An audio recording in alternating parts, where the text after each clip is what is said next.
Hey, what's going on, everybody? Yoshi the Oreo here. Welcome and happy Friday to everybody in the United States of America and around the world, and my viewers and everybody else who's watching.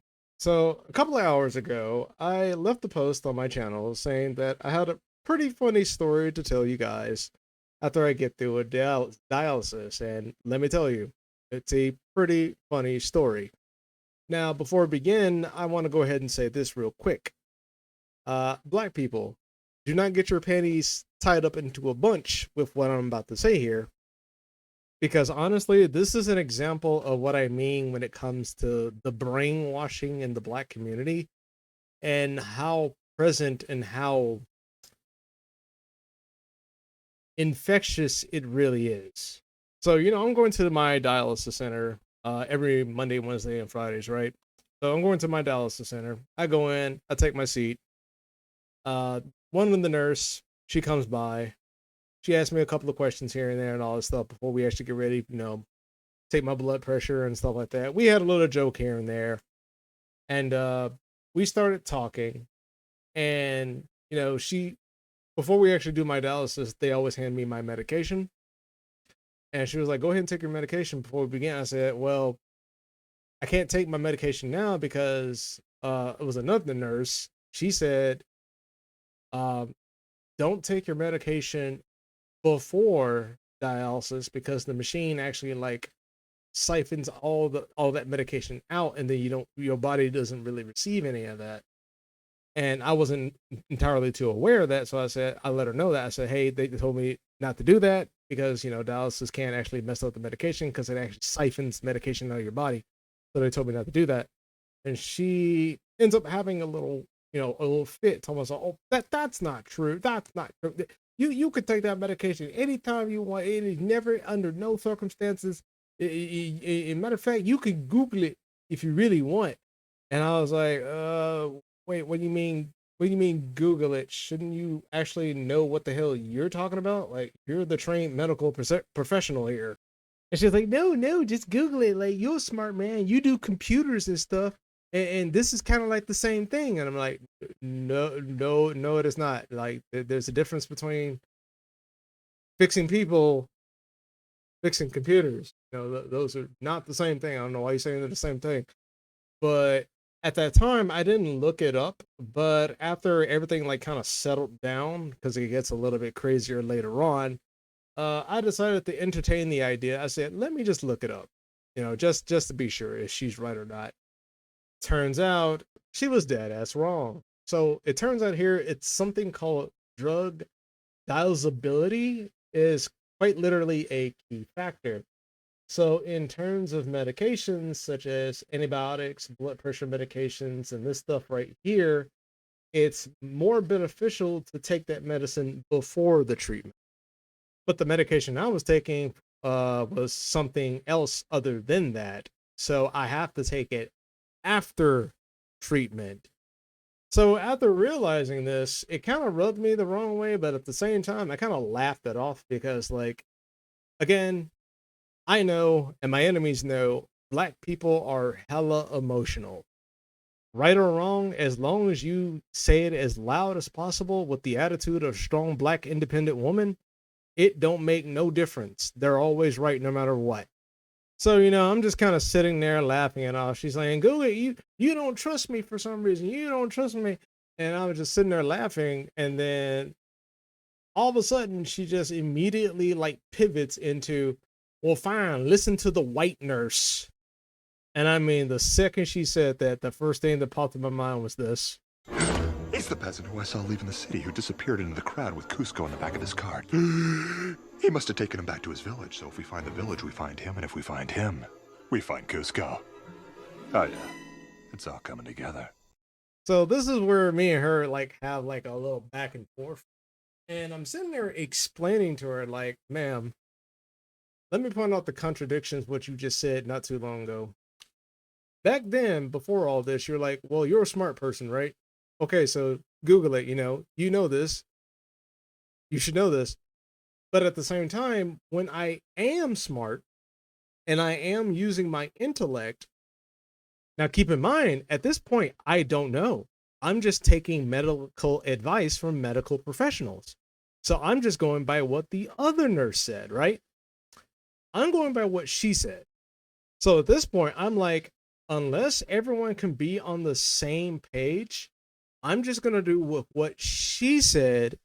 And if there's some issue, you can all point the finger at her. And I told her, I said, now I got to talk to you about why you pivot to race when you cannot explain your position as a paid medical professional. You only pivoted to race because you cannot explain your reasoning within a professional setting. So, when you're dealing with someone who actually is intellectual and you're only calling me smart, not because you think I'm smart, when in actuality I am, you're just saying it to butter me up so I can swallow any kind of bullshit that comes out your mouth. Like, it got so serious to the point to where she was just swearing up and down the entire time, just standing next to me, just trying to get it all started. But, sooner or later, she calms down. She gets me on the machine and everything, and she just walked off. And I'm just like, Jesus F. Christ, man. And her so-called reasoning of bringing out race was just simply because she wanted to. But I'm like, no, that wasn't because you wanted to. That was because you was trained to do that. You have to be trained to talk like that.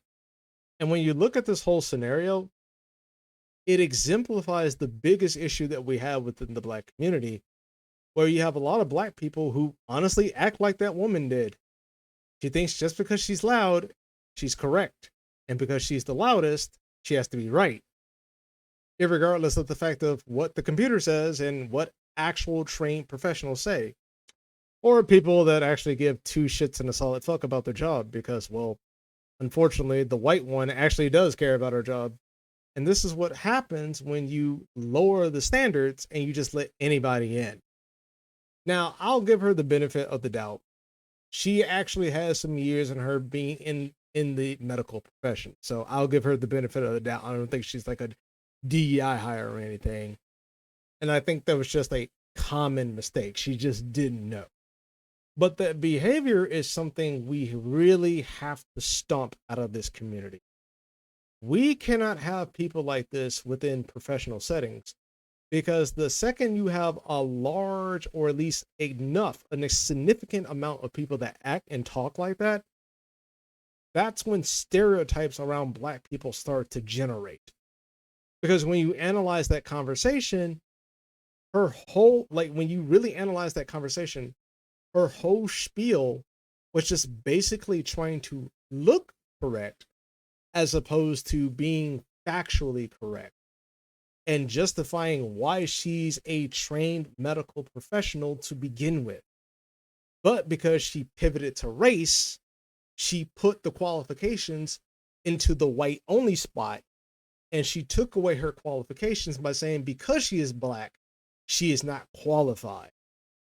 Like, this is the self-hatred Malcolm X was talking about that actually plagues the black community.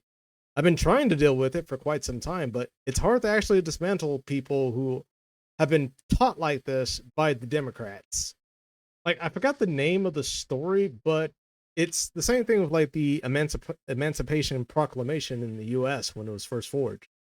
Not a lot of slaves knew that they were free, but then the ones that knew that were free were excited. Like, they understood that they were free.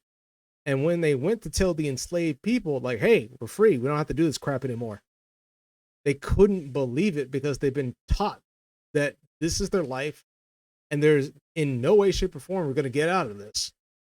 So despite the fact that their masters legally could not hold them, they still stayed on the plantation because the master's word was law. The Democrats' language in terms of the oppressed versus the oppressor is law. Well, I'll keep trying, but I only got so much patience to the point to where it's like, whatever, just let these people stay on the fucking plantation as long as they like to. Can't really do anything about it, and you can't let them drag you down with them.